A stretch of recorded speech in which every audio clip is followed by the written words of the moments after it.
much long awaited, asked for a lot by literally everyone coming in my chat because I forgot about it. The Napoleonic Wars Part 2. Let's go. After the Third and Fourth Coalition Wars, Napoleon had decisively defeated all three of his main rivals on the continent, and he was now undoubtedly the master of Europe. The king of Europe! After the Battle of Friedland, his enemies sued for peace, and they all met on a raft on a river for negotiations. They had been fighting for the past 4 years, but now Napoleon and Alexander surprisingly got along like a house on fire. They laughed together, they chatted long into the night, they kissed. The two... Oh, is this true? Is this true? Is this real? Guys, is this true? The past 4 years, but now Napoleon and Alexander surprisingly got along like a house on fire. They laughed together. They chatted long into the night. Okay. Did you just become best friends? They kissed. That's crazy. The shocked bystanders, the hand grab, the taking the hat off. Oh, that's actually the composition, bro. The two had a lot of mutual respect, and Napoleon even told his wife that if Alexander were a woman, I would make him. Whoa! What the hell? I didn't know this was I was missing about not watching part 2. Now I see why you guys wanted me to watch it. My mistress. Kind of a weird thing to say to your wife, Napoleon. In the end, they came to an amicable agreement. Russia would lose barely any land, and in return, they'd join France against the UK and invade Sweden. Win-win. On the other hand, Frederick William III was sidelined, and Prussia lost an enormous amount of territory to French client states. Only the UK remained as the last major threat to Napoleon, and they continued to be a big thorn in his side, constantly funding his enemies and using their powerful navy to wreak havoc on French trade and overseas colonies. But what could Napoleon do? The British were safe across the channel. Well, he said, if I can't fight you with guns, I'll fight you with money. Whoa, they're doing like a Cold War situation, right? Earlier in 1806, Napoleon had announced the continental system, a total shutoff of the UK from continental trade. No one in Europe was to trade with Britain, and Napoleon hoped that by hitting their economy, he could force them to negotiate. The British economy did take a hit, and they responded in their typical fashion, by going to Copenhagen and blowing a bunch of stuff up. If you think about it, this is what Brexit is, but like it's self-imposed. But in general, the British managed to stay afloat by simply increasing their trade with other parts of the world. Many neutral countries found themselves stuck between a rock and a hard place as the two European superpowers demanded they cease trade with the enemy. Hey America, you better not trade with the French or else I'll come burn down the White House. What? This is gonna wreck my economy. I need to start saving money. How the heck am I gonna start saving money? Yeah, that's right. You know where this is going. No, guys, we have to skip this one. This is a scam sponsor. Scam sponsor. It's okay. Nobody knew at the time. Nobody knew. But we skipped the spam sponsors. Trading partner, one that had the biggest of from Napoleon. Sick of making peace with the Russians? A continental block. Now, where were we? Oh yeah. Making peace with the Russians? A continental blockade? And blowing up Copenhagen. Sick of being blown up for doing almost nothing, and under significant pressure from Napoleon, the Danish officially sided with France. But Napoleon's blockade had the biggest effect on continental Europe, who were now cut off from a major trading partner, one that controlled the seas and held a rich, growing empire. And a lot of countries didn't fully comply. Portugal, a traditional British ally, refused to take part. No problem. Napoleon sent an army and invaded. But it wasn't just Portugal. Many of Napoleon's Bro was thirsty. Bro was actually bloodthirsty. allies were also suspect. Your Majesty, it seems that Spain isn't properly enforcing your blockade. Spain? Why not? Well, it appears they've been trying to find a way out of being your ally since they lost their fleet at Trafalgar. What is with these people? It's almost like everyone's only pretending to be my ally Bro, how could they? Actually, how could they? because they know otherwise I'd beat them up. Do I even have any real friends? Are you my friend, Pierre? Say yes or I'll slap you. Napoleon had come to He's like Homelander. mistrust his ally to the south. And in particular, Napoleon thought the Spanish royal family were an incompetent mess. All right, Carlos, you've got to get it together. How can I trust you when all you do is go hunting? Meanwhile, you let this ambitious nobody who dislikes me run the country. And you seem to be Manuel Godoy? Is that a figure I should know? Because I've never heard of him. The only person in the universe who doesn't realize he's boinking your wife. And what's worse, who the heck are you? I'm the king's son. I just overthrew my dad. So, actually, now I'm the king. Oh. You people are the biggest cluster of shameless, narcissistic idiots and all around just the worst people I've ever met. Here, have a kid's... Well, unfortunately for you, the French did lose to the Spanish, didn't they? I guess the beef goes back a long time, don't it? Choice award. French forces, many having conveniently already entered Spain to invade Portugal, occupied Spanish forts, and Napoleon invited the Spanish royals to France to help mediate their differences. Ooh. All right, we're here with the royal family of Spain. So, Fernando, you've been accused of plotting against your father and vying for the Spanish throne. What do you have to say for yourself? Well, Napoleon, I just think great. Well, I've got the test results right here. Fernando, in the case of the Spanish throne, you are not the king. Whoa. And Carlos, you are also not the king. I'm the king. Actually, Napoleon made his brother the king, but for all intents and purposes, Spain was now his puppet. He expected the Spanish people to be over the moon at the removal of their unpopular Yeah, the coups don't tend to go that way. royal family. Imagine his surprise when it turned out that people don't really like to be subjugated by a foreign power, Yeah. least of all one who had previously attacked the Catholic Church. And so the people of Spain revolted. Brutal fighting broke out as bands of armed Spaniards ambushed French troops across the kingdom, and vicious atrocities were committed on both sides. In addition to fighting the regular Spanish and Portuguese forces, the French had to contend with tens of thousands of guerrilla fighters throughout the Spanish countryside. Gorillas. Damn, how did they get the gorillas to use weapons, you think? The British even took the opportunity to land an army led by the future Duke of Wellington. And now, British forces were defeating French ones on land. Napoleon briefly went to Spain in person, and he did drive back the Allied armies. But before Damn, why is he so OP? He's so OP. Whenever he shows up, he just does it. his attention was needed elsewhere. The whole thing became a nightmare for the emperor. He excelled at traditional warfare, but this was something more akin to Napoleon's Vietnam. The whole conflict would keep hundreds of thousands of French soldiers and resources bogged down for years. Napoleon was never able to break the will of the Spanish people. And this problem Yay! That's why they won football. weakened his position in Europe. Hey, Francis, want to go to war with Napoleon again? Oh, I don't know, Britain. He's already whomped me 3 times. I'll give you £1 bazillion. Well, okay. Seeing that Napoleon was now caught up in Spain, and with some British funding, Austria decided maybe, just maybe, this time was gonna they'd be have the a time. chance. So did they? No.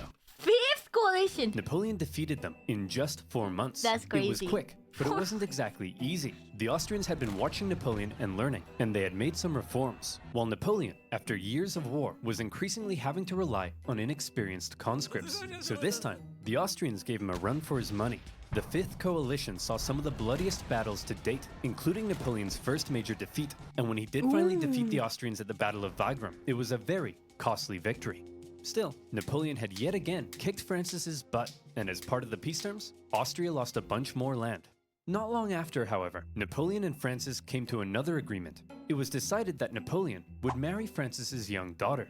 But wait, doesn't Napoleon already have a wife? Yeah, wait. Doesn't he have both a male wife and a female wife? Well, yes, he did. Josephine and Napoleon had become quite fond of one another, but now that Napoleon was playing the monarch game, he needed a male heir, and his aging wife wasn't giving him one. So it was out with the old and in with the new. At least he did. I mean, he could have impregnated the man, you know, and men are more fertile. We all know this. We all know this. Male omegas are way more fertile than female betas. So,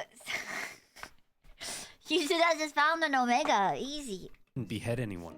For Austria, they felt that if Napoleon was going to keep on winning, they may as well be on his side. So through the marriage, Napoleon got an alliance with Austria and a beautiful baby potato. Wow, Between the failing blockade against Britain, the ongoing war in Spain, and now his recent struggles in Austria, cracks in Napoleon's invincibility were beginning to show. But still, look at this map. So blue, so beautiful. Wow. Even Sweden, after being pulverized by Russia, overthrew their king, and after an interesting chain of events, ended up putting one of Napoleon's own marshals in charge. Marshal Bernadotte took That's the name crazy. Karl Johann and became How fast is he gonna get assassinated? Crown Prince of We Sweden think. after agreeing to join Napoleon's continental system. For now, Sweden was Team France. Napoleon was on top of the world. He had won an endless string of victories. All he had to do now was sit back and not make any major miscalculations that could completely turn the tide of war. So let's see what comes next. Little. What? What? The betrayal! France's alliance with Russia was a terrifying prospect. Together, the two could have been unstoppable, but unfortunately, Bro, it was doomed Yahweh all along? The way Napoleon falls is because he betrayed his fucking... Whoa.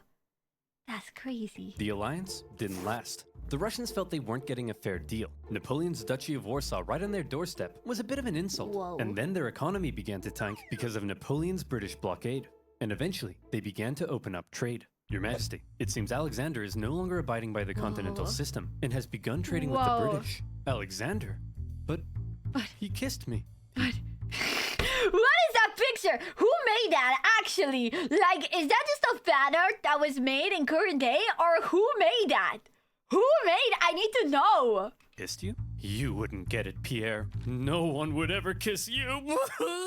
The security of Napoleon's empire depended on removing the British threat. I believe it's real. No fucking way it's real. Maybe, was it drawn like a satire piece or something? What? Never And he wasn't happy with Russia's backdoor Is the French greeting in old time they actually kissed? Wait, really? I mean, that looked really passionate. They're like holding each other's hand and taking the hat off. shenanigans. And so in 1812, Napoleon decided to go to war. He gathered together the most massive army Europe had ever seen, made up of troops from every corner of his empire, and he prepared to invade. Okay, it looks like Napoleon's coming for us. Generals, I need ideas. We could stand and fight. No, that's stupid. You're stupid. We could run away.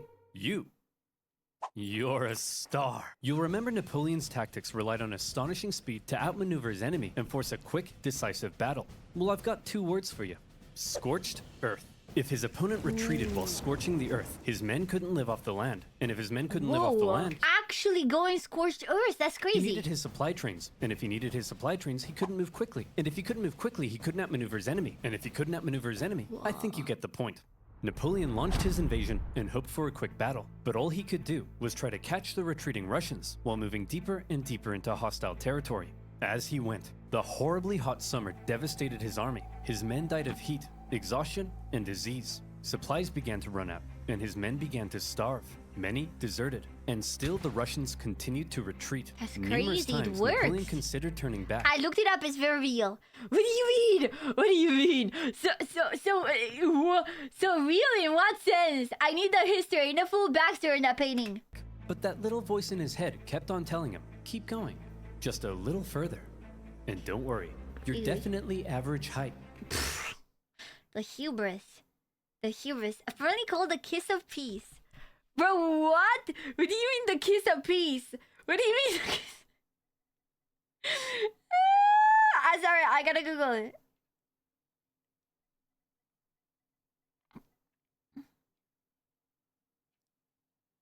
Oh my god. Oh my god, it is. When Napoleon gave Alexander the French kiss. Wait, it's literally a French kiss. It's literally a French kiss, bro.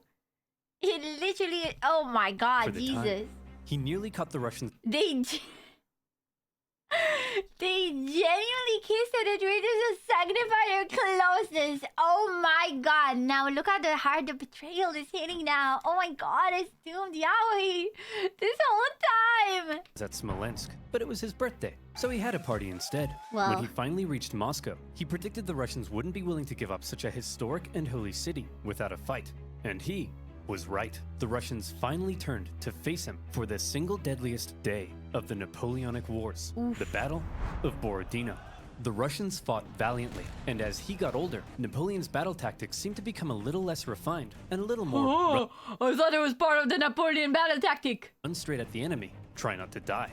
He launched a full frontal assault at the Russian defenses, and as a result, the death toll was colossal. Oh The my Russians God. eventually decided to retreat, leaving Moscow to fall into Napoleon's hands. Quick, the French are taking the city. Release all these prisoners immediately, and tell them to burn it to the ground.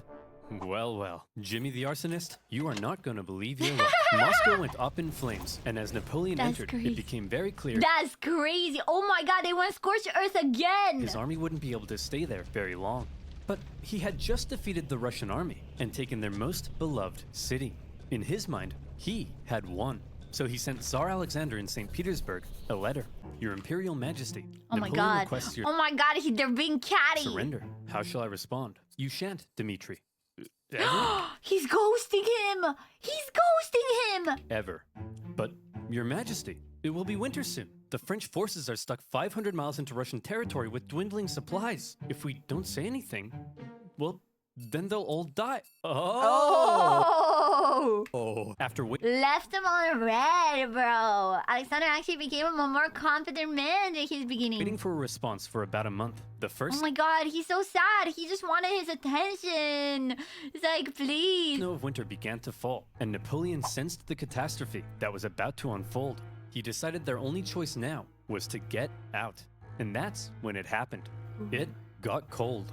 Stupid cold. His glorious invasion had just become a The race Russians always figure it out somehow. for survival. As the Russians realized the French were fleeing for their lives, they began to close in on their supply line. Men froze to death, their horses as well. There was starvation and disease. The injured and dying could only be left by the side of the road, Oh as my it god, was look how moe he is. Look how cute he is. Aww. too slow to try to carry them. And all along the way, the dreaded Russian Cossacks stalked the bleeding French army, and every now and then swept in for a quick attack. Napoleon, fearing capture, kept a vial of poison around his neck. At one point, the Russian armies nearly trapped him against Damn, rather die than be captured by the X. the Holy. Berezina River. But a little Napoleon cleverness gave him the old Geoffrey juke, tricking them into thinking he was going south and then escaping across rapidly built pontoon bridges to the north. When the Russians realized where he was and began to close in, the French burned the bridges before everyone could cross. Hundreds drowned, and thousands That's were crazy. This is so anime. captured. At this point, Napoleon got wind of plots against him forming in Paris, so he abandoned his men and went back to France. The remaining French stragglers made it across the border. It's been estimated over 600,000 men went into Russia. Less than 100,000 returned. Jesus, 500,000 death? Napoleon was now in a very precarious situation. Insane. His army had just been obliterated, and the other European leaders smelled blood. Here was an opportunity to take advantage of a weakened Napoleon, regain territory and influence, and liberate Europe from his dirty French paws. And so they began to turn. Prussia soon Damn. broke their alliance and switched sides, while Austria declared neutrality. Even Sweden, led by one of Napoleon's old marshals, joined the Allies. partly Wait, he betrayed him? That's to Napoleon's earlier invasion That's of crazy. Swedish Pomerania. The War of the Sixth Coalition had begun. The coalition forces had been God. reforming You know, they say 6 time is the charm. their armies, and they were now much better. And the UK had also significantly amped up its financial aid to its continental allies. Their armies quickly advanced through Poland and into Germany. In Paris, Napoleon was understandably freaking out. He needed to put together a new army fast, and he called up over 100,000 new conscripts, mostly teenagers. He also put his factories into overdrive, and he was like, you, make more rifles. You, build new cannons. You, make more horses. I don't make horses. Then who makes horses? Horses make horses. Explain how. Well, when a daddy horse and a mommy horse love each other very much. Yes, go on. Well, then the daddy horse... I'm sorry, Napoleon. You're 43. I thought you'd know this stuff. Don't touch me. I'm gonna be sick. As it turned out, Napoleon's lack of horses would take the biggest toll on his army, since his tactics relied on speed, maneuverability, and destruction. When he took the fight Ooh, so no horses? to the Allies in 1813, he did defeat them and sent them running. But lacking cavalry, he was unable to effectively pursue and destroy. He needed horses. That's For the Allies, crazy. being defeated in battle by a man whose army was now full of inexperienced conscripts was concerning. So both sides were like, hold up, time out. The Allies were somewhat cornered, and had Napoleon kept going, it's possible he could have won. But instead he agreed to a brief truce with the Austrians mediating between the two sides. When Austria demanded Napoleon make major concessions, Napoleon told them to shove it. Having had their terms rejected, Austria felt now they were justified in saying, well, we tried, and they joined the coalition. Okay everyone, look at us. The boys are back together, but Napoleon is still dangerous, so we need a plan. Any ideas? Ooh, I know. No, forget it. That's stupid. Oh, no. I've got it! When he approaches, we run away. Genius. I mean, it worked for Russia, didn't it? Yes, he's a genius. The plan was as follows. Wherever Napoleon advanced, whoever he advanced on would avoid battle, allowing the others to sweep in from the sides and attack the French marshals guarding his flanks. Wait! Essentially, the plan was, don't try to fight Napoleon. And this plan worked tremendously. The Damn. Allies scored a number of victories that saw Napoleon move back to the city of Leipzig, where he would make one last major stand as the Allied armies converged in on him from all sides. The stage was set for the biggest and bloodiest battle of the Napoleonic Wars, Dude. the Battle of Leipzig. Almost I think even I heard of this, and I don't know history. 500,000 troops from over a dozen nations stretched across the battlefield. The French found themselves fighting on all sides for 4 days against the Austrians, Prussians, Swedes, and Russians. It's no wonder this battle is also sometimes referred to as the Battle of the Nations. The French fought ferociously, but ultimately were no match for the coordinated efforts of the coalition. At one point, in the midst of battle, Saxon troops allied with the French had a team huddle and were like, "Hey guys, I'm pretty sure the French are losing. Let's switch sides." And so they did. When it became Oh my god, wait! clear that Napoleon couldn't win, he ordered a retreat across the only bridge over the river. The Allies swarmed into the city, and desperate fighting raged in the streets. Okay, Corporal, after everyone has crossed the river, I need you to blow up the bridge. Okay? Not before everyone's crossed. After. Oh, that doesn't sound good. That doesn't sound good. Sure. You got that? Yes, Colonel, I'm not 5. I can comprehend time. Good. Wait. Did he say before or after? Anyway. Well, fortune favors the bold. The bridge was blown early, and 30,000 French troops were stranded and Damn, that's crazy. captured. A disaster. And with that, the dominoes were beginning to come crashing down on Napoleon. In the south, an army under the British Duke of Wellington had been pushing the French out of Spain for the past few years, and were now crossing into France. Austrian armies had pushed into Italy, while Napoleon's old flamboyant cavalry commander, Murat, who Napoleon had made king of Naples, decided to switch sides. Germany Dude, these people really weren't his friends, were they? states, many resentful after years under Napoleon's thumb, turned against him, and the Confederation of the Rhine collapsed. Bernadotte invaded Denmark, and they were forced to join the coalition, while the Netherlands were liberated. You'd think Napoleon might have seen the writing on the wall, but he was Napoleon, and so instead, he prepared to keep fighting. As attitudes in Paris were already beginning to turn against him, he called up more conscripts to defend the exhausted nation. As for the Allies, they weren't sure exactly what they were aiming for here. A few peace offers were floated that may have let Napoleon keep his position, but the British kept throwing around even more money, and eventually, they all agreed that the ultimate aim was the deposition of Napoleon entirely. And so, Napoleon embarked on one of his most famous I mean, it makes sense. He's too dangerous. He's too bloodthirsty. campaigns to defend the homeland. He was completely outnumbered, but the Allied armies had split up and spread out. His army was so small that he could move at lightning speed, and he used this to his advantage. In the famous 6 Days campaign against Prussian General Blücher, he attacked from all directions and defeated Blücher's forces 4 times, only suffering a tenth of the casualties Crazy. That's insane. He suffered 3,000 while the 31,000. That's insane. he inflicted. Even with his back completely to the wall, Napoleon was still Napoleon. Then he turned south to take on Schwarzenberg's army of Bohemia and enjoyed even more victories. However, Napoleon's problem was that he couldn't be still got everywhere it. at once, and wherever he wasn't, the Allies continued Yeah, that's the problem, because, like, he's the that's crazy. to push towards Paris. He made one last-ditch attempt at moving in behind the enemy lines and cutting off their communications, but Paris was in disarray, and the people were sick of war. One ambitious and slightly treacherous politician sent the Allied armies a letter basically saying, "Hey guys, come on in." And so, they did. The city's defenders surrendered, and as the Allied leaders entered Paris, the people cheered them as bringers of peace. That's crazy. They were tired of Napoleon's bullshit. Had fallen. Quick, marshals, gather your men. We're gonna launch. Napoleon was probably one of the greatest commanders to ever live. The problem is, everyone realized this and focused his ass. Yeah, it's like, you know, it's in football when there's a player that's really good, and then he just gets targeted and focused the entire match. An assault on Paris. Where are my marshals? They all left and told me to give you this note. Napoleon's marshals had realized what he hadn't. It was over, and they insisted all that was left now, for the good of France, was for him to abdicate. And without the support of his army, Napoleon had no choice. He hoped his son could take his place, but it was decided instead to restore the old Bourbon monarchy. Old King Louis XVI's brother would become the King of France. It was almost like the French Revolution had never even happened. Ooh. But what will we do with Napoleon? We can't have a hyperactive 44-year-old menace running around reigniting revolutionary ideals and plotting his return. Well, why don't we send him, I don't know. There. The location chosen for Napoleon's exile was the small island of Elba, just off the coast of Italy.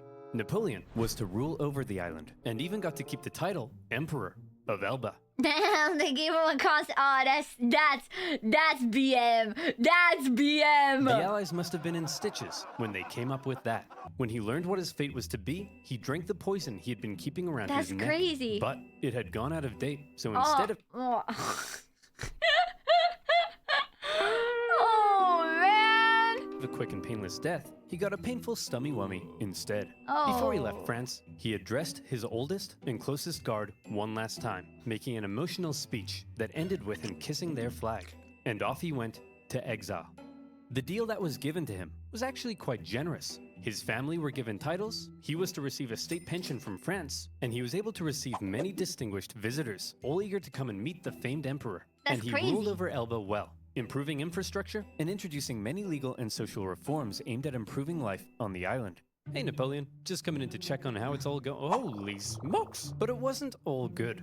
For one thing, he learned of the death of his first wife Josephine and was deeply saddened. No. He was forbidden from seeing his son and current wife, and in Austria, Emperor Francis had ordered a local count to seduce her so she would forget about Napoleon. Then, the new King Louis XVIII refused to give Napoleon his agreed pension. He was under constant threat of assassination, and there were even rumors that the Allies were thinking of relocating him somewhere even more remote. That's But the crazy. biggest problem was that Napoleon was once the master of Europe. He had lived a thrilling life of adventure, fame, and glory.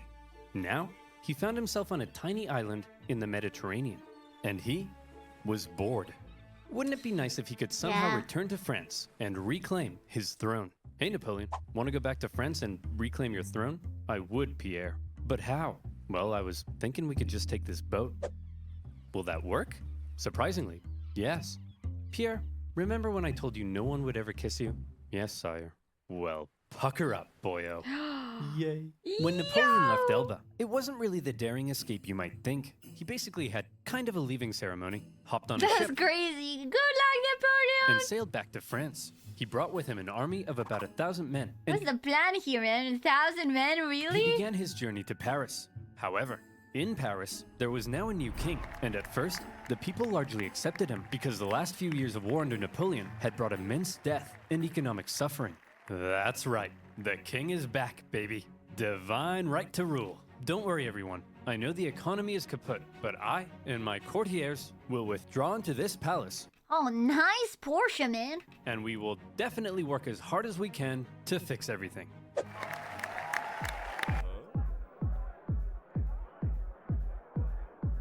Never trust the royals. Oh, yeah. That's why we got rid of the king. As the Yeah. Bourbon monarchy began to look more and more like a return to the past, and the returning nobility seemed hellbent on regaining their lost privileges, the people weren't too happy. And so, Napoleon hoped that his glorious return would be met with jubilation.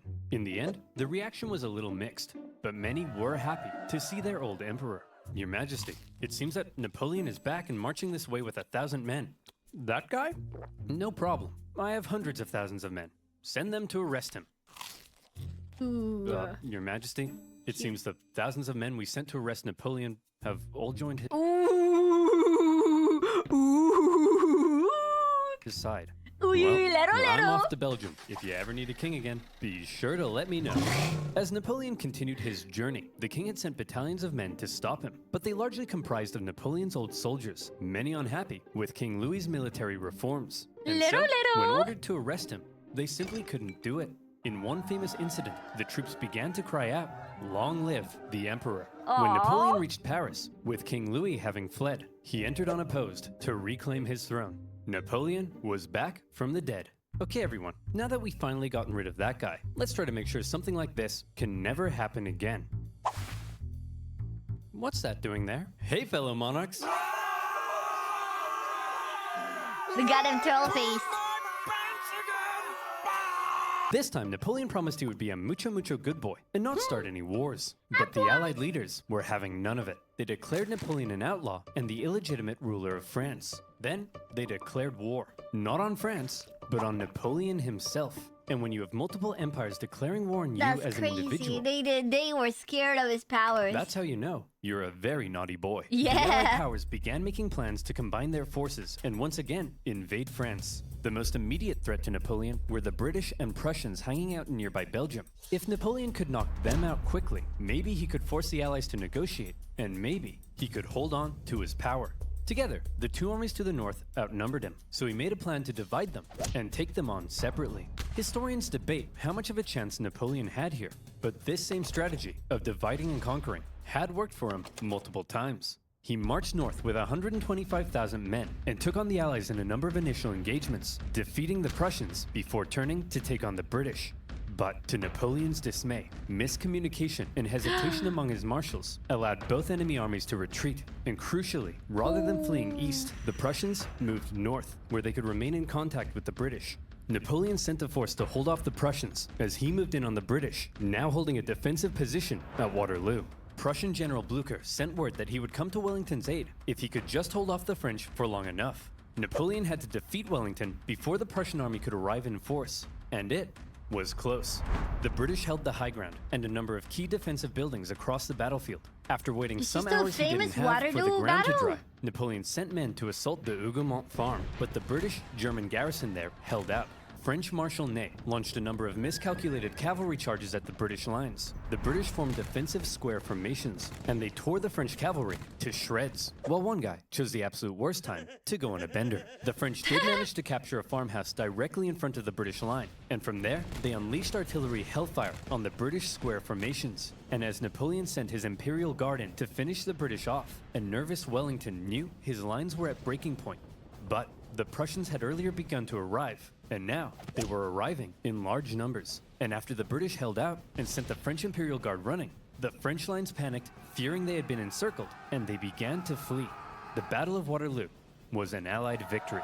And with that, Napoleon's hopes of returning to glory were vanquished. He knew he was defeated. He went to the British and said, "Can I please have a house near London?" And the British replied, "No." Instead, to make sure Napoleon was put away once and for all, they sent him to one of the most isolated and remote places they could think of. Oh my A God. tiny island in the Atlantic Ocean, St. Helena. Whoa. Here, a deeply isolated and depressed Emperor Napoleon would live the remaining years of his life. His Aw. house was a wooden bungalow, not exactly on par with the Tuileries Palace. Much to his frustration, his captors referred to him as General, rather than calling him Emperor. His mail was censored, his visitors were vetted. There was almost no way he could escape such an isolated island. But just to be sure, he was guarded by 2,000 British soldiers and 2 ships that circled the island That's 24 hours a crazy. day. He had once been the most powerful man alive, and images of the victorious Napoleon depict a strong leader, hand firmly in jacket. Depictions of Napoleon on St. Helena show a disheveled old man, hand firmly in pants. He had lost everything. And by the way, he was only 46, so maybe it's about time you know what? Damn, You're she was doing 46 by the time. all right, kid. Napoleon fought one last battle while on the island. The battle for his reputation. He spent hours writing his memoirs, espousing his achievements, recording his greatness, and turning himself and his story into a phenomenal legend. And in this battle, he certainly succeeded. His mark on history cannot be denied. After his defeat, the European monarchs had got to work restoring Europe to its traditional balance and reasserting their dominance. But after Napoleon had spread the influence of the French Revolution, these returning monarchs would have a difficult time regaining their absolute control. France returned to the rule of the Bourbons, but it would go on to stage another revolution, and then another one. Reaction to Napoleon's rule in places like Germany and Italy propelled forward the ideas and feelings of modern unity and nationalism, and his Napoleonic Code still remains the basis of law in various modern countries. The modern world owes a lot to Napoleon's legacy. He remains statistically possibly the greatest military general in history, and his revolutionary military tactics changed the face of warfare. He was the last truly great leader to both lead his armies in battle while retaining total political control over a vast empire. there's still hope for Joe Biden. But the man remained Okay, bro. Okay. Okay, bro. Sure. somewhat of an enigma, and we still aren't sure exactly what to make of him in some regards. Was he the champion? Do you know that Enigma is like one of those things? Like there's Sigma, there's Alpha, there's Omega, and apparently there's Enigma as well. So I guess it makes sense that he was an Enigma. Of the French Revolution, spreading equality wherever he went? Or did he betray it by making himself an absolute monarch and restricting certain liberties? Was he an ambitious and aggressive conqueror, hell-bent on bringing Europe to its knees? Or was he simply defending himself against an aggressive Europe, hell-bent? I think the answer is a bit of both. It's like he definitely was like hella like did want to make things better, but had too much of an ego. So just wanted to conquer the world, be emperor on top of it. On reducing his power, some things will continue to be debated. Napoleon died at the age of 51, officially of stomach cancer, but some believe he may have been poisoned. The British buried him in a tin coffin, inside a mahogany coffin, inside a lead coffin, inside another Bro, mahogany he's not coffin. gonna come back to life, man. I guess this time, they wanted to make sure he stayed where they put him. In 1840, his remains were moved to Paris, where they now rest under the dome of Les Invalides. The man from humble origins, with huge ambition, ruthless determination, immaculate skill on the battlefield, and a hefty dose of Vampire luck, Napoleon. who was determined to Napoleon make his mark on zombie. history, did just that. There is no immortality, he said, but the memory that is left in the minds of men. And in that sense, Napoleon knew he would live on forever. Oh, and to reiterate, he was definitely average height for the time. Certainly. Certainly average height for the time. Damn crazy. Woo, woo, woo. The legend of Napoleon shall come back to haunt us. Whoa. Whoa. You can't deny he had aura.